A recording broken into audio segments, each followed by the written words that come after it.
Pan India star Prabhas హీరోగా నటిస్తున్న movie కల్కి 2898 ఏడి స్టార్ డైరెక్టర్ నాగశ్విన్ దర్శకత్వంలో తెరకెక్కిన ఈ మూవీ ప్రపంచవ్యాప్తంగా ఈ రోజే విడుదలైంది.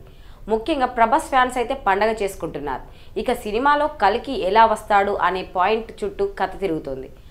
అంతమవుతున్న ఒక ప్రపంచానికి పునర్జీవం ఇవ్వడం కోసం కల్కి ఆగమనం, ఆ తర్వాత కల్కి ఆ ప్రపంచాన్ని ఎలా జయిస్తాడు అన్నది ఇక్కడ ప్రధానమైన అంశం. ఇక సినిమాలో విజువల్స్ గతంలో ఎవరూ చూపించని విధంగా అద్భుతంగా ఉంటాయట. కథలో భాగంగా వచ్చే బిట్ సాంగ్స్ కూడా గూస్ బంప్స్ తెప్పిస్తాయట.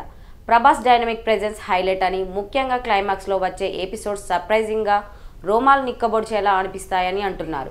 అలాగే సినిమాలో కీలక పాత్ర ఏదైనా ఉందంటే అది అమితాబ్ బచ్చన్ గారిదే. మొదట ప్రభాస్తో అమితాబ్ అనేక పోరాట సన్నివేశాలు ఆసక్తి కనబరచగా, సెకండ్ హాఫ్లో వీరిద్దరూ ప్రత్యర్థులపై కలిసి కట్టుగా చేసే యుద్ధ సన్నివేశాలు కేక పుట్టిస్తాయి. ఇక కమల్ హాసన్ తక్కువ సమయమే కనిపించిన సినిమాకి పునాదిగా మారాడు.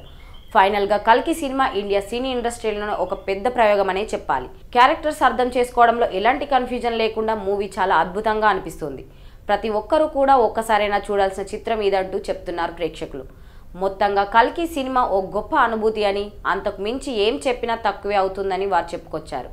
అశ్విని దత్ కూతుర్లైన ప్రియాంక దత్, స్వప్న దత్లు కూడా సహ నిర్మాతలుగా వ్యవహరించారు. ఈ సినిమా గ్లిమ్స్ రిలీజ్ ట్రైలర్ సినిమాపై అంచనాలు అమాంతం పెంచేశాయి. ఇప్పటికీ కల్కి 2898 ఏడి టీం ఇండస్ట్రీలో ఉన్న తమ సన్నిహితులకు స్పెషల్ షో వేయడం జరిగింది.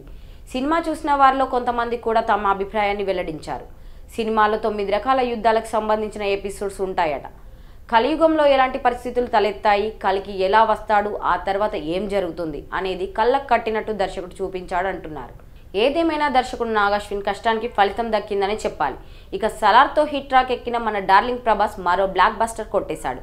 ఇప్పటికే అడ్వాన్స్ బుకింగ్స్తోనే రికార్డ్ కొల్లగొట్టిన కల్కి ఓపెనింగ్స్ కలెక్షన్స్తో ఎలాంటి సునామీ సృష్టించిందో చూడాలి.